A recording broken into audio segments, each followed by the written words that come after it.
आखिरी में कौन आया?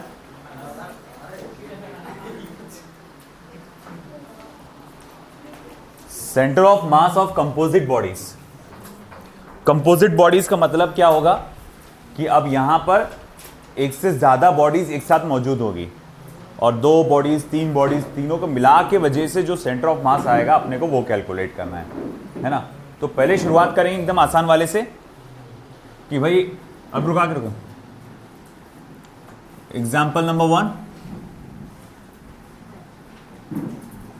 जैसे कि मान लो कि ये एक आपके पास एक डिस्क है of radius capital R and mass small m, and this is another disc of radius twice R and mass twice m, और आपको सेंटर ऑफ मास लोकेट करना है। अब जब सेंटर ऑफ मास लोकेट करना है तो ये भी मायने रखता है कि कहां से लोकेट करना है। यहां से लोकेट करना है, यहां से लोकेट करना है, यहां से लोकेट करना है, कहां से लोकेट करना है। तो बेसिकली अगर कुछ बताया नहीं तो अब यहां से स्टार्ट करेंगे। तो हमको इस प्रॉब्लम में सेंटर ऑफ मास कैलकुलेट करना है। तो कैसे कैलकुलेट करेंगे? सबसे पहले मैं क्या करूंगा कि एक्स एक्सिस और वाई एक्सिस बनाऊंगा। ये देखो, ये इन दोनों डिस्क का सेंटर है। यहां से मैं बनाऊंगा एक्स एक्सिस की ये दोनों को बीच में से चिरता हुआ चला जाए, और ये यहां से बनाऊंगा वाई एक्सिस। ओके, अब मैं आपसे सबसे पहले पूछूंगा, ये जो पहला वाला आपको डिस्क नजर आ रहा है इसका मास कितना है? m, और इसका सेंटर कहां पर आ रहा है? तो मैं बोलूंगा देखो इसका सेंटर तो यहां आ रहा है, सेंटर ऑफ मास, और यहां से लेकर यहां तक की दूरी कितनी है? तो बोलेंगे आप कैपिटल R, नहीं रेडियस तो R है ना, तो कितना आएगा दूरी? Capital R। फिर मैं बोलूंगा अच्छा ठीक है, ये वाला डिस्क कितना है, ये वाला डिस्क का मास कितना है? तो बोले ट्वाइस m। रेडियस कितना है? Twice R। इसका सेंटर ऑफ मास कहां आता है कोऑर्डिनेट पे? तो बोले यहां पर आता है। तो बोले यहां से लेकर यहां तक की दूरी कितनी हो जाएगी? तो बोले वो हो जाएगी 3R, है कि नहीं?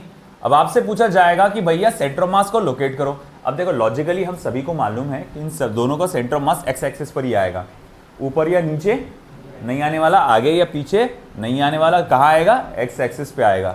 तो मैं यहां पर लिखूंगा अच्छा ठीक है भाई, in the solution centre of mass का लोकेशन क्या आएगा? m1 x1 plus m2 x2 upon m1 plus m2। m1 की वैल्यू क्या है बेटा? m। x1 बोले तो इसके सेंटर ऑफ मास का लोकेशन जो कि ओरिजिन से कितनी दूरी पर आ रहा है?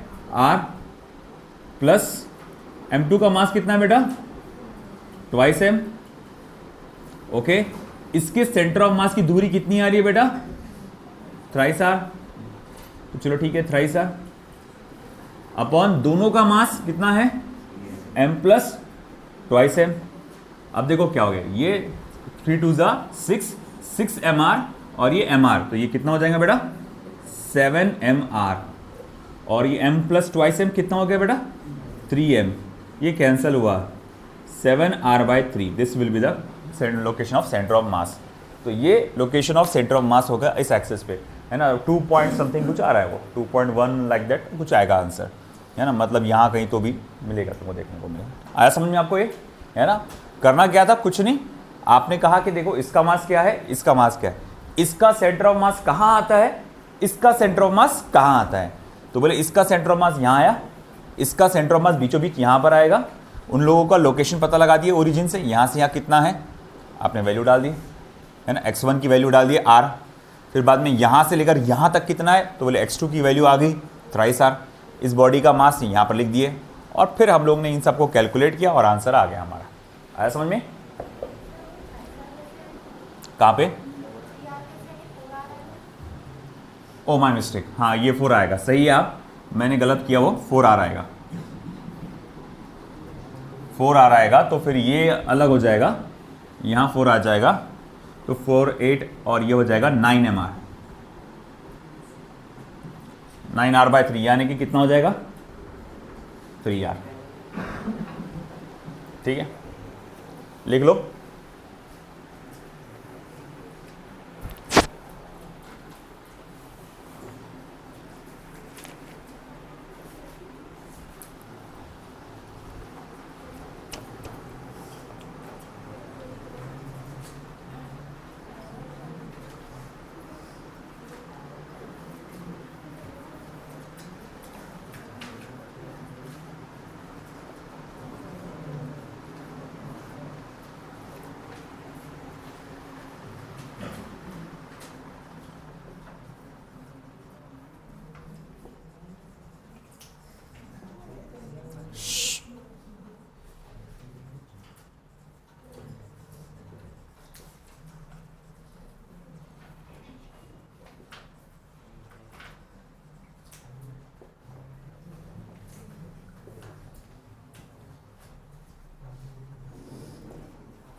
हमसे पानी देना,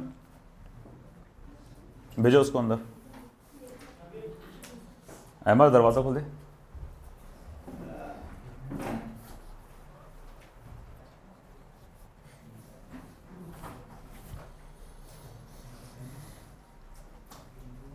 Two uniform discs made of same material and thickness of radii r and twice r are joined as shown.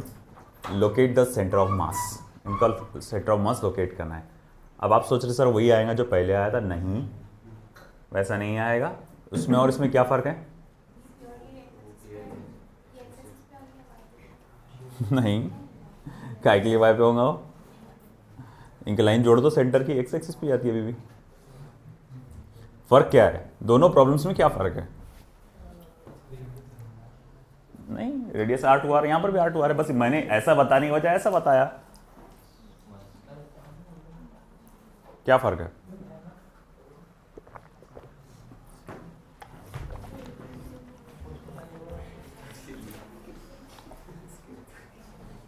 क्या लगता है क्या फर्क है? मास। यहां मास दिया था M2M, यहाँ का पता नहीं है ना। अगर मैं बोलूँ कि छोटे वाले डिस्क को नंबर 1 दे देते हैं, अगर नाम, इसको नाम आप नंबर 1 दे दो, इसको नाम आप नंबर 2 दे दो, तो इसका मास को अगर आप m पकड़ के चलेंगे तो इसका कैलकुलेट करना पड़ेगा कि इसके हिसाब से कितना आएगा, है ना। वो तो अपन पकड़ के चल लिए थे कि भाई डायरेक्ट।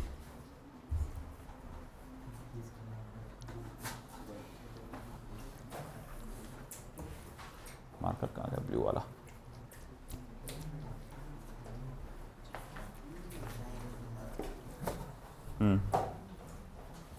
तो देखो मामला तो वही रहेगा अभी भी, तरीका वही है सॉल्व करने का अभी भी। इसको एक्स एक्सिस पकड़ के चलो, इसको वाई एक्सिस पकड़ के चलो, है ना। बट सबसे पहले शुरुआत ऐसी होती है यहाँ पे कि चलो M1 को तो आप M पकड़ के चल सकते हैं, मगर M2 की वैल्यू क्या आएगी? M2 की वैल्यू क्या आएगी? तो उसके लिए सबसे पहले इनका रिलेशन देखना पड़ेगा, मास का कैसा रहेगा। बोले रिलेशन कैसा?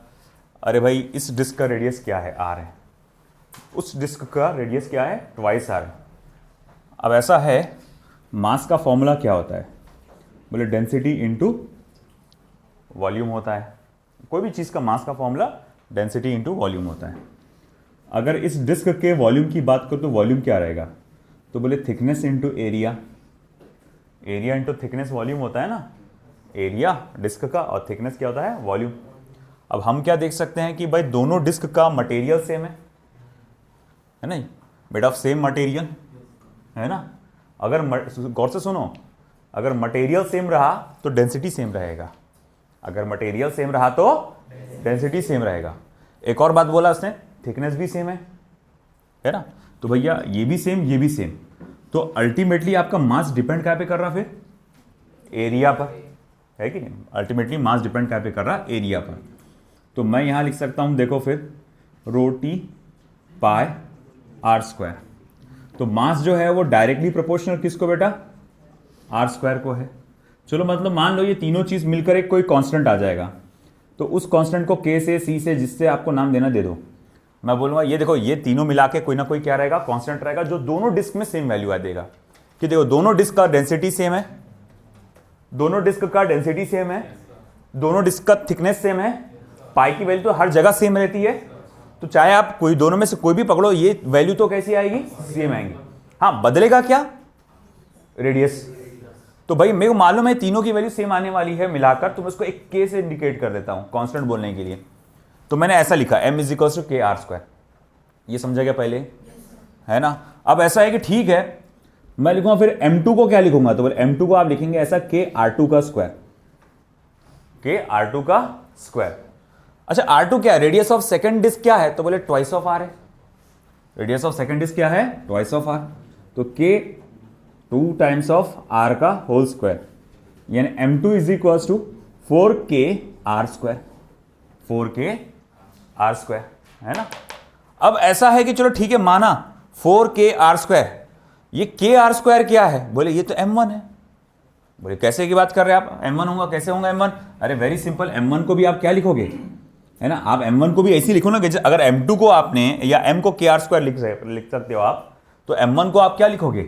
k R1 का स्क्वायर लिखोगे नहीं, और के R1 कितना है, तो बोले वो तो कैपिटल R है, तो के कैपिटल R का स्क्वायर लिखोगे ना ऐसा, तो बोले M2 को 4KR² है अगर, और आप क्या लिखते हैं कि KR² मतलब क्या होता है, वो तो M1 होता है, KR² मतलब क्या होता है, M1 होता है, तो मैं M2 को क्या लिख सकता हूं, 4M1, है कि नहीं, क्योंकि KR² मतलब किसकी वैल्यू किसके बराबर हो जाती है, M1 के बराबर हो जाती है।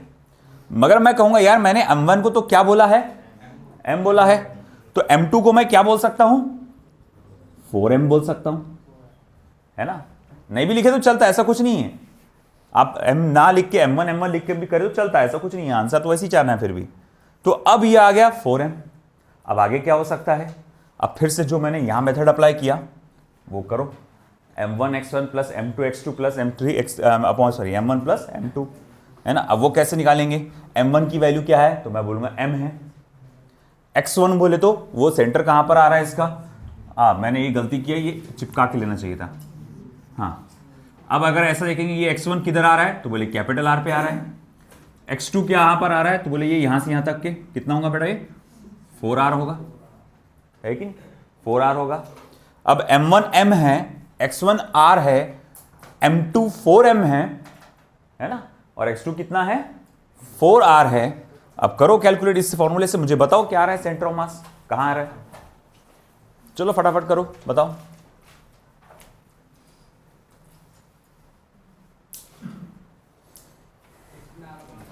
हम्म 16 बेटा, एक और बार थोड़ा सा देख, थोड़ा सा गड़बड़ हो गया, 17R/5, ये हो गया इधर का,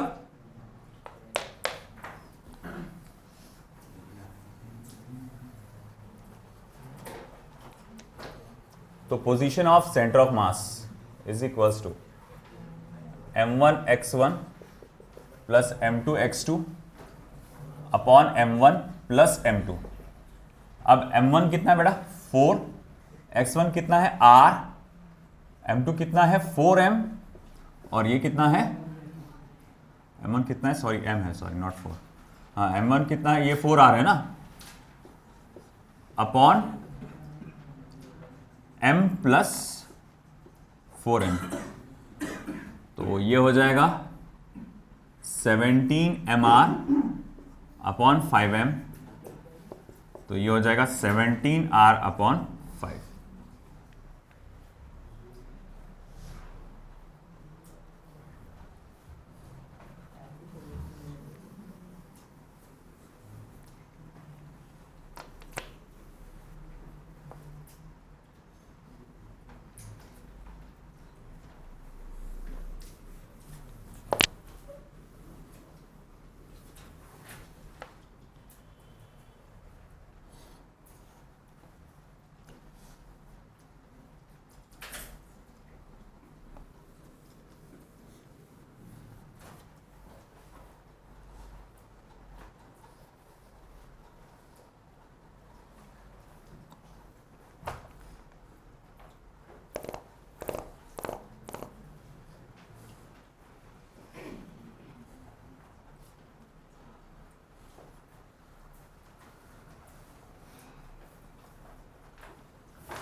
अगर उसने कहा कि आप सेंटर ऑफ मास को लोकेट करो from the centre of first disc, from the centre of first disc, तो कैसे करेंगे, 17 ये आपको क्या करना पड़ेगा, 17R/15 में से R को माइनस करना पड़ेगा, क्योंकि आप ये डिस्टेंस यहां से कैलकुलेट करना चाह रहे हैं ना, यहां से, तो ये वाले डिस्टेंस को उसमें से माइनस कर देना पड़ेगा, तो कितना हो जाएगा वो 12R/5, 0.25R 4R 2.4R ऐसा हो जाएगा। चलो हो गया क्या पूरा,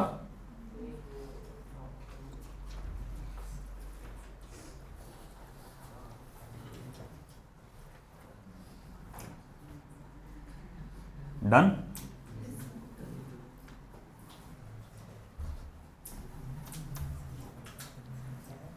इसी मेथड से अब अगला वाला भी करना है हमको, थोड़ा सा चेंज आएगा।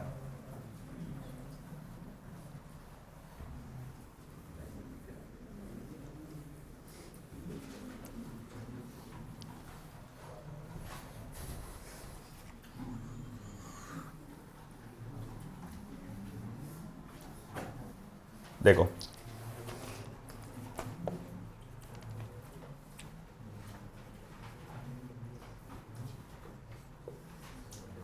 two plates made of same material, two plates made of same material and thickness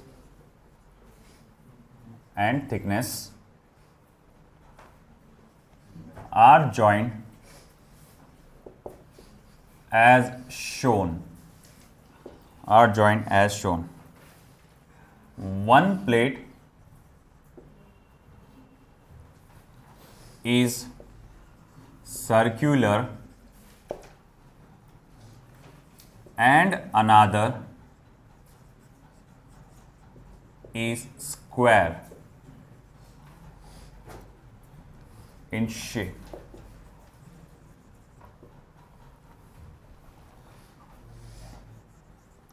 The diameter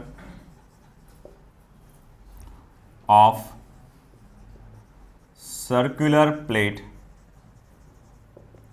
is equal to the side of square plate. Locate center of mass. Locate center of mass. तो ये circular plate,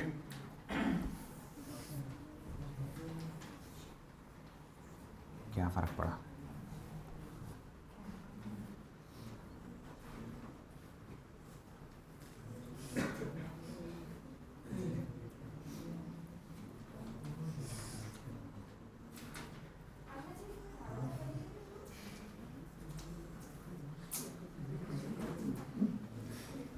तो देखो भैया, इस तरह से हमारे पास इस तरह से एक सर्कुलर प्लेट है और एक आपका स्क्वायर प्लेट है।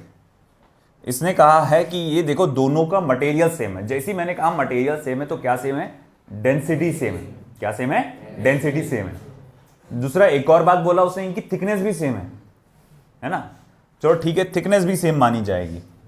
हाँ, मगर इसने कहा है कि इसका अगर डायमीटर अगर देखा जाए तो जैसे इसका डायमीटर चलो डी आएगा, तो वो डायमीटर डी जो है इसके जो साइड की लेंथ है, कोई भी एक साइड की जो लेंथ है उसके बराबर आता है ना? यहाँ लिखा हुआ है ना, one same thickness and shape, the diameter of circular plate is equal to the side of square plate. जैसे ये साइड ले लिया मैंने कोई भी एक, तो उसके बराबर आएगा। तो अगेन आपको लोकेट करना है इनका centre of mass. Of course मुझे मालूम है ये अगर पर्टिकुलर स्क्वायर का सेंटर ऑफ मास देखूंगा तो इधर आएगा, ये पर्टिकुलर डिस्क का सेंटर ऑफ मास देखूंगा तो मैं इधर आएगा। मगर सवाल उठता है कि पूरी बॉडी का, पूरे सिस्टम का सेंटर ऑफ मास किधर आएगा? तो उसके लिए तो मुझे बनाना पड़ेगा पहले एक्स एक्सिस और फिर मुझे बनाना पड़ेगा वाई एक्सिस, है ना? तो अब भाई सवाल उठा कि कैसे निकालेंगे? तो बिल्कुल पहले तो इनका मास देखो। मास के बारे में कोई डिस्कशन हुआ क्या यहाँ पे? इनका मास ऐसा है वैसा है यूं करके? नहीं। तो सबसे पहले तो अपने को इनका मास देखना पड़ेगा। तो बोले मास कैसे देखेंगे? बड़ा आसान है, कोई बड़ी बात थोड़ी है इसमें। हम लोग सबसे पहले रिलेशन देख लो मास का। मास को क्या लिख सकते हैं? तो बोले डेंसिटी इंटू वॉल्यूम। अच्छा ठीक है, उसको क्या लिख सकते हैं? तो density into area into thickness, है ना? वॉल्यूम को क्या लिख सकते हैं? Area into thickness. तो मास को फिर मैं लिख सकता हूँ के इंटू एरिया। के बोले तो क्या है ना, जहाँ पर where k is equals to area into thickness. तो ये आपका के है, एरिया इंटू थिकनेस। अब अगर ऐसी बात है कि चलो ठीक है कि यहाँ पर ये सॉरी एरिया नहीं, डेंसिटी इंटू थिकनेस। हाँ, तो फिर हम लोग कहेंगे कि चलो ठीक है, जिसका एरिया ए, जिसका मतलब एरिया ज़्यादा उसका मास ज़्यादा। अब कैसे लोकेट करेंगे, तो चलो देखते हैं। यहाँ पे डिस्क के मास को मैं, या फिर इसके मास को ले लेता हूँ मैं कैपिटल एम या जस्ट स्मॉल एम। तो मैं कहूँगा कि m1 कितना हो जाएगा, तो m1 इज इक्वल्स टू आप लिखेंगे के डी स्क्वायर, और जिसको आप लिखेंगे सिर्फ m, के डी स्क्वायर, और ये लिखेंगे m। ये आ गई m1 की वैल्यू। तो बोले ये कैसे आया, तो आपने सिर्फ यहाँ पर एरिया डाल दिए। स्क्वायर का एरिया आपको मालूम है कितना होता है, डी होता है, डी स्क्वायर होता है, लेंथ का स्क्वायर होता है या साइड का स्क्वायर होता है, तो उस हिसाब से के डी स्क्वायर। अब मैं बोलूँगा डिस्क का एरिया क्या आएगा, चलो देखते हैं डिस्क का एरिया क्या आने वाला है। तो के पाई आर स्क्वायर, के पाई डी बाई 2 का होल स्क्वायर, पाई डी स्क्वायर अपॉन 4।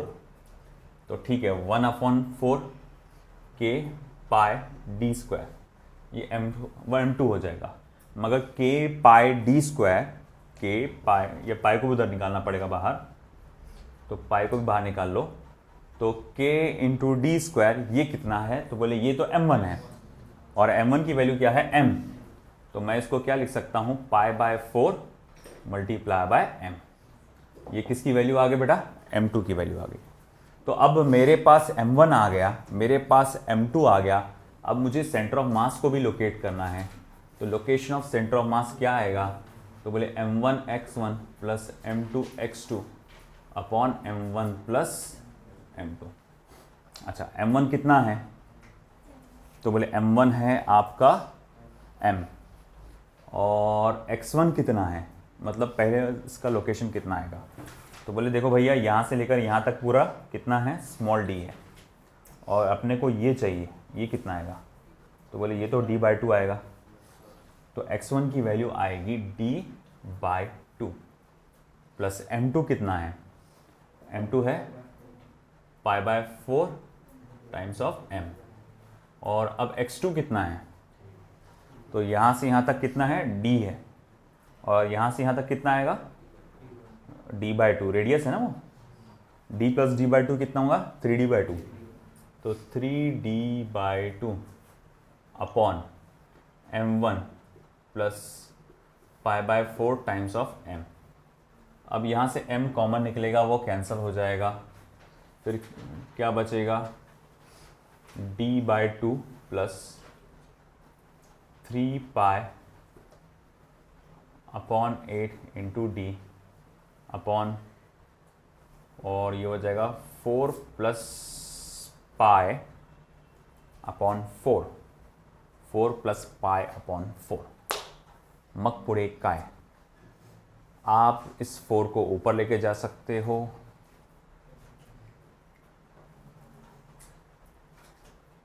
या फिर 2 को कॉमन निकाल लो, या 4 को इससे मल्टीप्लाई कर देता हूँ ऊपर, तो ये 4 जाके ऊपर मल्टीप्लाई हो सकता है, d by 2 plus 3 pi upon 8 into D upon 4 plus pi. और इसको कैंसिल मत कर देना रे भाई, वो कैंसिल नहीं होता, 4 को अंदर मल्टीप्लाई करो, तो ये हो जाएगा twice D plus 3 pi by 2, 3 pi by 2 D upon 4 plus pi. यहीं तक छोड़ देते हैं कि उसको आगे और सॉल्व कर सकते हैं। 3 pi plus 4 upon 2 pi plus 8। अच्छा, फिर ये 2 को भी अगर मैं इसको मल्टीप्लाई करूं तो ये हो जाएगा 4d प्लस 3 पाई डी अपॉन 8 प्लस 2 पाई, यानी 4 plus 3 pi upon 8 plus 2 pi into D. ये ऐसा हो जाएगा 4 प्लस 3 पाई 8 प्लस 2 पाई इंटू डी। देखो इधर, तो ये समझा क्या? सबसे पहले अपन ने क्या करे, मास का फॉर्मूला लिखे। हमने कहा कि हम ये जो स्क्वायर प्लेट है इसके मास को क्या पकड़ के चलेंगे, स्मॉल m। तो अब हमको देखना था कि ये वाले डिस्क का मास फिर क्या आएगा। तो बोले कैसे निकालेंगे, हमको मालूम है मास का फॉर्मूला डेंसिटी इनटू वॉल्यूम, क्योंकि मटेरियल सेम है तो डेंसिटी सेम है। वॉल्यूम को क्या लिख सकता हूं मैं, एरिया इनटू थिकनेस। अब दोनों डिस्क का रो सेम है, टी सेम है, तो क्यों ना रो और टी को अलग अलग लिखने के बजाय एक ही नाम दे दो, के। तो मैंने लिखा m इज इक्वल टू के ए। ठीक है, अब ऐसा है जहां पर मैं कहूंगा k की वैल्यू क्या है, रो इन टी, तो इस इक्वेशन को अब मैं ऐसा लिख सकता हूं m इज इक्वल टू के ए, तो a की जगह क्या लिख सकता हूं, डी स्क्वायर। बोले ये डी स्क्वायर कहां से टपका, बोले एरिया है किसका, स्क्वायर प्लेट का। स्क्वायर, कोई भी स्क्वायर प्लेट का आपको एरिया मालूम होना चाहिए, साइड का स्क्वायर होता है। हमको मालूम है स्क्वायर प्लेट की साइड कितनी है, डी है डिस्टेंस, तो m इज इक्वल टू के डी स्क्वायर, है ना। अच्छा ठीक है, चल, तो m1 को मैं के डी स्क्वायर को मैं सिर्फ स्मॉल m से इंडिकेट करता हूं ताकि मुझे कैलकुलेशन में आसानी हो, मुझे कैंसिल करने में आसानी हो। तो बोले ठीक है, तो m1 को आप m से इंडिकेट करेंगे। अब आई बारी m2 की। m2 बोले तो किसके बारे में बात चल रही है, तो बोले m2 बात चल रही है आपके इस डिस्क के बारे में। बोले ये फॉर्मूला कैसे आया, बेटा ये जनरल फॉर्मूले से आया यहां से, कि बोले कैसा, तो बोले m2 is equal to k times of a2, ये वाले फॉर्मूले से आया। क्योंकि किसी भी डिस्क के लिए क्या, किसी दोनों में से किसी के लिए भी आप ये वाला फॉर्मूला लगा सकते हैं, है ना। अच्छा ठीक है, a2 बोले तो इसका एरिया, तो इसका पाई आर स्क्वायर लगेगा, यानी रेडियस का स्क्वायर। इसका रेडियस कितना है, d/2 है, तो k pi D square by 4। अच्छा ठीक है, एक काम करो, π/4 को उधर निकाल दो, k डी स्क्वायर अलग से लिखो। बोले क्यों अलग से लिख रहे, क्योंकि k डी स्क्वायर क्या है, स्मॉल m है। तो बोले ठीक है, आपने लिख दिया यहां पर स्मॉल m। ये आ गई m2 की वैल्यू। अब मुझे इनका सेंटर ऑफ मास लोकेट करना है, m1x1 plus m2x2 upon m1 plus m2। अब m1 की वैल्यू क्या है, तो बोले m है। x1 की वैल्यू क्या है, तो बोले भैया x1 की वैल्यू, तो बोले ये इसका सेंटर ऑफ मास बोल रहा है। बोले कहाँ आएगा, बोले d/2 पे आएगा। हाँ जी आ गया d/2 पे। m2 की वैल्यू क्या है, तो बोले यहां से लिख दो π/4 इंटू m। हाँ जी लिख दी। x2 की वैल्यू क्या आएगी, तो बोले यहां से लेकर यहां तक का डिस्टेंस। बोले यहां से यहां तक कितना है, तो बोले d है। यहां से यहां तक कितना है, तो d/2 है। तो d प्लस d/2 कितना हो जाएगा, तो बोले हो जाएगा 3d/2। सही है। अब इन दोनों को भी ऐड कर दो, m plus π/4 times of m। अब आगे क्या किया मैंने, m को कॉमन निकाल के कैंसिल कर दिया, तो बचा क्या, d/2। यहाँ क्या बच गया, 3 पाई और 2 4 जा 8। अच्छा यहाँ क्या बच गया, तो बोले यहाँ देखो मैंने क्रॉस मल्टीप्लाई कर दिया, m तो कैंसिल हो गया था, 1 प्लस π/4 बचा था यहाँ पर सिर्फ, है ना। तो वो यहाँ बचा था 1 प्लस π/4, फिर क्रॉस मल्टीप्लाई किए तो 4 प्लस π/4। अच्छा ठीक है, अब आगे क्या किए, अब जो चीज़ सबसे नीचे उसको ऊपर ले जाया जा सकता है। कई बार बताया मैंने, a/b c/d is equal to आप क्या लिख सकते हैं, a/b मल्टीप्लाई बाय d/c। तो इसको आप ऊपर वाले से न्यूमरेटर से मल्टीप्लाई कर सकते हैं। तो ये 4 जो सबसे नीचे था मैंने इसके साथ मल्टीप्लाई कर दिया। हाँ जी कर दिया मल्टीप्लाई, ये 4 प्लस पाई जैसे कि वैसे लिखा हुआ है। हाँ जी ठीक है ठीक है। आगे क्या, 4 को अंदर भेजो, तो जब 4 अंदर मल्टीप्लाई होगा d/2 से, तो 4 डिवाइडेड बाय 2 क्या होगा, 2, तो वो बच जाएगा 2d। प्लस जब ये 4 इधर जाएगा तो ये 8 से कट के 3π/2 हो जाएगा इंटू डी। अच्छा 4 प्लस पाई जैसे कि वैसी। अब हम लोग क्या करेंगे, ये 2 जो इधर है इसको भी क्रॉस मल्टीप्लाई करो, तो बोले जब इसको इधर क्रॉस मल्टीप्लाई करूंगा तो ये हो जाएगा 4d, और वो 2 को नीचे ले जा सकता हूं मैं फिर, और इन दोनों से मल्टीप्लाई कर सकता हूं। तो मैंने इन दोनों से मल्टीप्लाई किया 8 प्लस 2 पाई से, हो गया ये दोनों भी। अब देखो यहां से मैंने d कॉमन निकाला, तो बचा क्या, 4 प्लस 3 पाई और 8 प्लस 2 पाई। बस यहीं पर बात खत्म हो जाती है, यहीं कैलकुलेशन खत्म कर दो। ठीक, चलो लिख लो।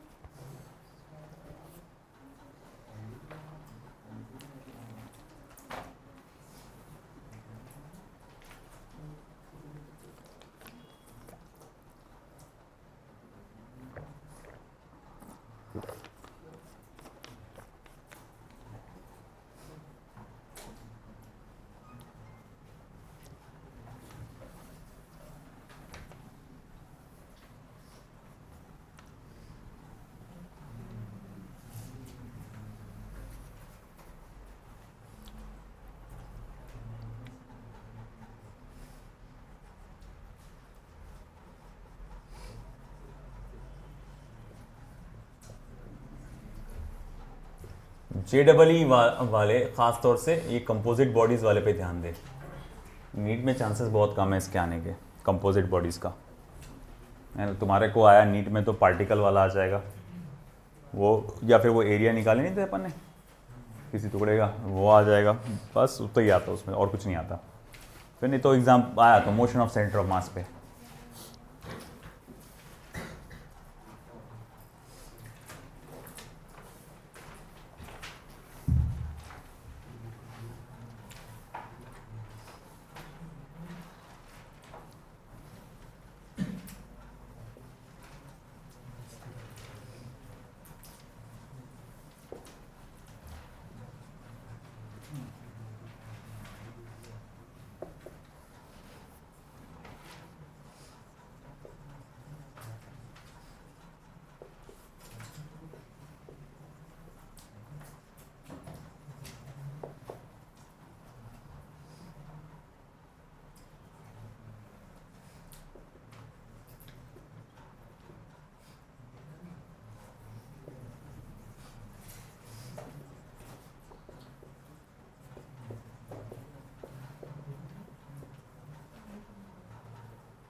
वाह, उधर का हो गया। चलिए अब हम लोग आगे बढ़ रहे हैं अगले टॉपिक पे, that is motion of centre of मास। अब तक सब कुछ यहां पर स्टेशनरी था, पार्टिकल्स अपनी जगह पे रुके हुए थे, बॉडीज अपनी जगह पे रुकी हुई थी, मगर अब वो सब कुछ मोशन में आने लगेंगे। तो अब उनके पर क्या रूल्स लगेंगे, कैसा है, सब हम देखने वाले हैं। तो let us consider system of n particles. ऐसे कुछ एन पार्टिकल्स कंसीडर करते हैं जिनके इंडिविजुअल मासेस है m1 m2 m3 dash dash mn। ठीक है, अगर मैं देखूंगा टोटल मास कितना आता है सभी को जोड़ने पर, सभी पार्टिकल्स के मास को अगर मैं जोड़ दूं तो उसकी टोटल वैल्यू आने वाली है कैपिटल M, है ना। सभी पार्टिकल्स की मास को आपने जोड़ दिए तो उसकी टोटल वैल्यू क्या आएगी, कैपिटल M। अब ऐसा मान के चलो कि इसमें इन पार्टिकल्स का जो सिस्टम है उसमें बाहर से अब कोई और दूसरा पार्टिकल एंटर नहीं होगा और ना ही कोई पार्टिकल उसको छोड़कर जाएगा। जब वो मूव होंगे इस तरह से, वो झुंड का झुंड जब जाएगा पार्टिकल्स का एक साथ, तो ना ही कोई पार्टिकल बाहर से एंटर होगा और ना ही कोई पार्टिकल उनको छोड़ के जाएगा। तो अब अगर ऐसी बात है तो मैं ये कह सकता हूं कि यहां पर फिर कैपिटल M कैसा रहेगा, कांस्टेंट रहेगा। तो सबसे पहले अगर मैं कहूं कि देखो हमारा position of centre of mass क्या आएगा, फिर position of centre of mass क्या आएगा, तो देखो बोले position of centre of mass ये आएगा vector RCOM is equals to M1 vector R1 plus M2 vector R2 plus dot dot dot plus Mn vector Rn upon M1 plus M2 plus dot dot dot plus Mn। तो फिर इसको मैं क्या लिख सकता हूं, M1 vector R1 plus M2 vector R2 plus dot dot plus Mn vector Rn upon capital M। इसको आप ऐसा लिख सकते हैं, बोले क्योंकि आप सभी पार्टिकल्स की मासेस को जोड़ेंगे तो वो वैल्यू कितनी होने वाली है, कैपिटल एम। ये तो वही पुराना वाला फॉर्मूला था जो हम लोग पहले देख चुके थे किसी भी दो सिस्टम ऑफ पार्टिकल्स के सेंटर ऑफ मास को कैलकुलेट करने का। अब मैं क्या करने वाला हूं बेटा, यहां पे इस कैपिटल एम को मैं लेफ्ट हैंड साइड में ट्रांसफर करने वाला हूं, क्योंकि ये डिवीजन में है तो इधर जाके वो कहां पे आ जाएगा, मल्टीप्लीकेशन में आ जाएगा। तो चल भाई, अब ये फॉर्मूला दिखने में कैसा लगेगा? बोले बहुत अच्छा लगेगा। बिल्कुल अच्छा नहीं लगेगा, है ना? बोले फिजिक्स है वो तो अच्छा कहां से लग सकता है, बोले, है ना? तो अब देखो भैया, हमने क्या किया, अब हमने इसको इधर ट्रांसफर किया, तो capital M vector R C O M is equals to m1 vector r1 plus m2 vector r2 plus dot dot dot plus mn vector rn। ठीक है, अब क्या करो, डिफरेंशिएट करो उस पूरी इक्वेशन को with respect to t। Differentiate with respect to time small t। मैं पूरी की पूरी इक्वेशन को का डेरिवेटिव लूंगा टाइम के साथ में, टाइम के रिस्पेक्ट में। अब देखो सभी पार्टिकल्स के मास कैसे हैं, कांस्टेंट है, और अभी अभी मैंने बोला सिस्टम का मास भी क्या रहेगा, कांस्टेंट रहेगा। तो अब मैं जब डेरिवेटिव लूंगा तो ये फॉर्मूले को ऐसा लिखूंगा, ओके भाई, ओके भाई, इसको भी क्या लिखेंगे, इस तरह से लिखेंगे, plus dot dot dot plus M N D vector R N upon D T, है ना, इस तरह से। अब ऐसा है, D vector R C O M upon D T क्या होगा, तो बोले ये है rate of change of position vector. किसका position vector? Centre of mass का। Rate of change of position of centre of mass with respect to time, मतलब ये क्या हो गया, सेंटर ऑफ मास की वेलोसिटी। तो मैं कहूंगा अरे भैया ये तो हो गया सेंटर ऑफ मास की वेलोसिटी, है ना? तो फिर अगर ऐसी बात है तो फिर ये क्या हुआ, ये पहले पार्टिकल की वेलोसिटी।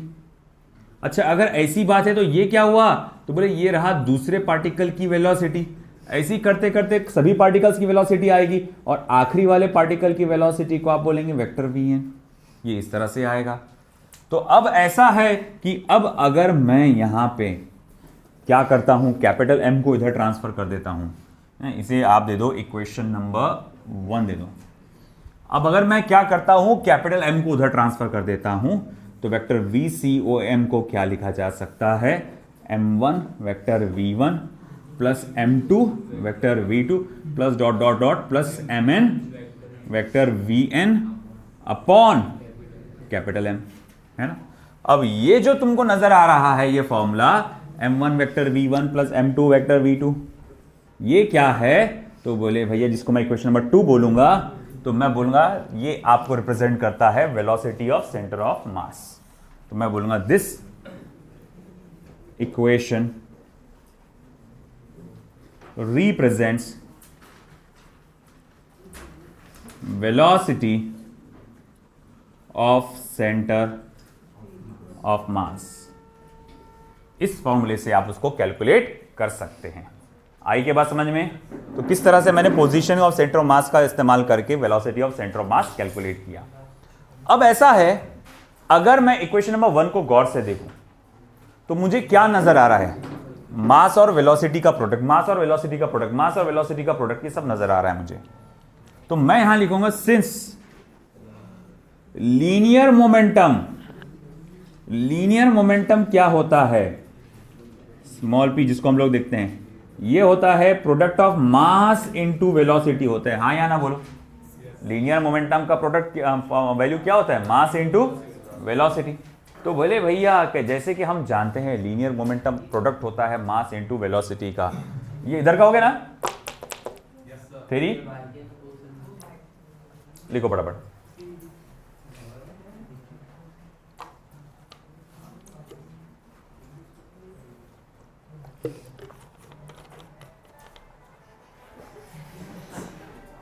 साइलेंट मारो रे,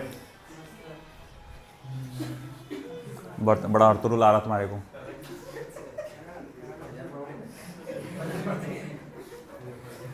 चलो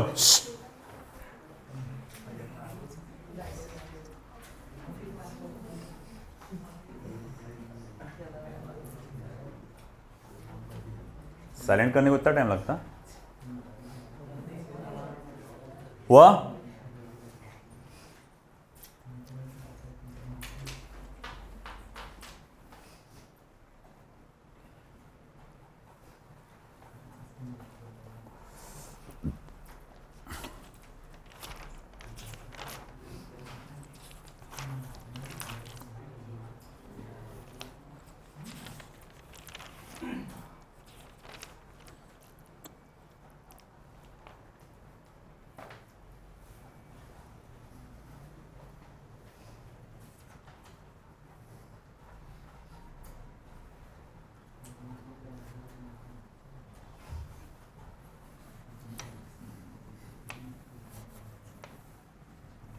तो फिर मैं इक्वेशन नंबर 1 से क्या लिख सकता हूं? Therefore from 1 linear momentum of centre of mass is linear momentum of first particle plus linear momentum of second particle plus dot dot dot linear momentum of the last particle. मतलब आपको करना क्या है? कुछ नहीं करना है, सभी के लीनियर मोमेंटम को आपको चुपचाप ऐड करना है। अगर आप सभी के लीनियर मोमेंटम पार्टिकल्स के लीनियर मोमेंटम को चुपचाप ऐड कर लोगे तो वो सेंटर ऑफ मास का क्या हो जाएगा? लीनियर मोमेंटम हो जाएगा। उसको मास से डिवाइड करने की जरूरत नहीं है, जैसे कि वेलोसिटी में किए थे, है ना? वेलोसिटी में नजर आ रहा है आपको, mass of system of particle से डिवाइड करना पड़ा था आपको कैपिटल एम से, तब वो वेलोसिटी ऑफ सेंटर ऑफ मास हो रहा था। लीनियर मोमेंटम में ऐसा नहीं है, सभी पार्टिकल्स के क्या कर डालो? मास को सॉरी लीनियर मोमेंटम को ऐड कर डालो तो आप सेंटर ऑफ मास का लीनियर मोमेंटम बन जाएगा। अब आगे बढ़ते हैं हम लोग, हमको अगला टॉपिक उसमें पॉइंट देखना है। जैसे हम लोग ने वेलोसिटी देखे, यहाँ पर हम लोग ने लीनियर मोमेंटम देखे, अब एक और देखेंगे acceleration.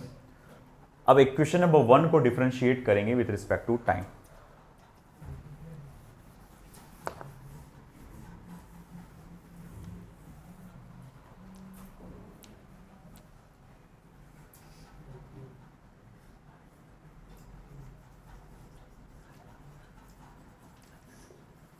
Differentiating equation 1 with respect to time।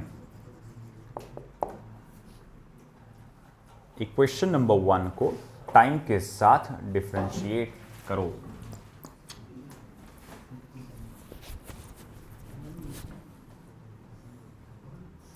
Therefore m d vector v c o m upon dt is equals to m1 d vector v1 upon dt plus m2 d vector v2 upon dt plus dot dot dot plus mn d vector vn upon dt।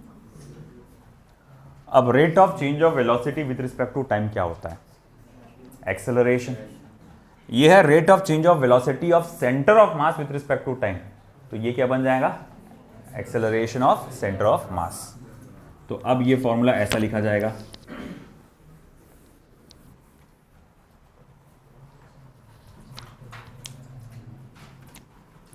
therefore m vector a c o m is equals to m1 vector a1 plus m2 vector a2 plus dot dot dot plus mn vector an। Capital M को उधर transfer करो, पहले इससे पहले इसको equation दे देंगे कोई, इसे इक्वेशन नंबर 4 दे दो, काम में आने वाला है ये इक्वेशन बाद में। और तो कैपिटल M को उधर ट्रांसफर करो तो acceleration of centre of mass is equals to, ये हो जाएगा m1 vector a1 plus m2 vector a2 plus dot dot dot plus mn vector an upon आपका कैपिटल M। तो ये हो गया मेरे पास formula for acceleration of centre of mass, equation number 5।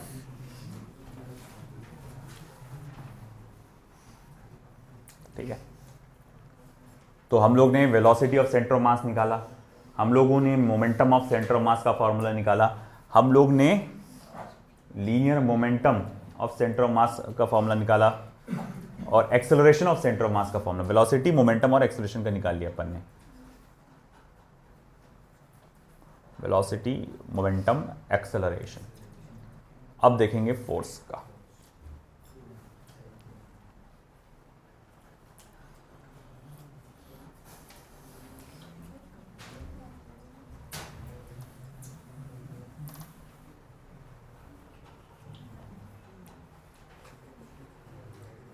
So as we know that, जैसे कि हमको जानकारी है by Newton's second law, Newton का अगर सेकंड कानून का इस्तेमाल करें तो फोर्स इज इक्वल्स टू क्या होता है, मास इनटू एक्सेलरेशन। न्यूटन के सेकंड लॉ के तहत हम लोग कह सकते हैं फोर्स क्या होता है, मास इनटू एक्सेलरेशन होता है। तो जहां जहां मास और एक्सेलरेशन का प्रोडक्ट है उसको आप फोर्स बोल दो। तो बोलिए यहाँ इक्वेशन नंबर 4 को देखो, एक्सेलरेशन ऑफ सेंटर ऑफ मास और मास ऑफ कंप्लीट सिस्टम। तो बोले भाई सेंटर ऑफ मास होता ही है पूरे सिस्टम का रिप्रेजेंटेशन, तो ये पूरे सिस्टम का फोर्स हो जाएगा। फिर ये पहले पार्टिकल पे जो लग रहा फोर्स, दूसरे पार्टिकल पे लग रहा जो फोर्स, तीसरे पार्टिकल पे जो लग रहा फोर्स, वो सब हो जाएगा। तो मैं इक्वेशन नंबर 4 से लिख सकता हूँ,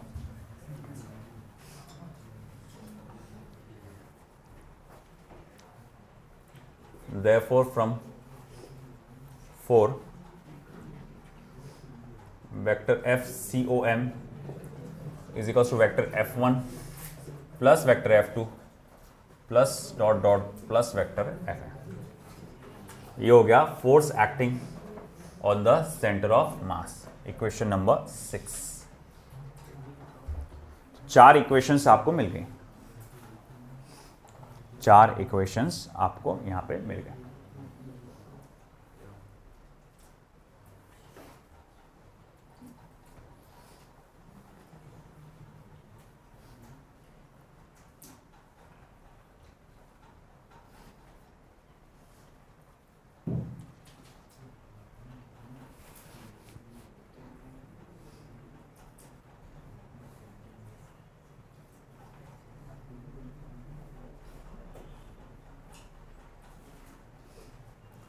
तो यहां पर हमारी थ्योरी कंप्लीट होती है मोशन ऑफ सेंटर ऑफ मास की।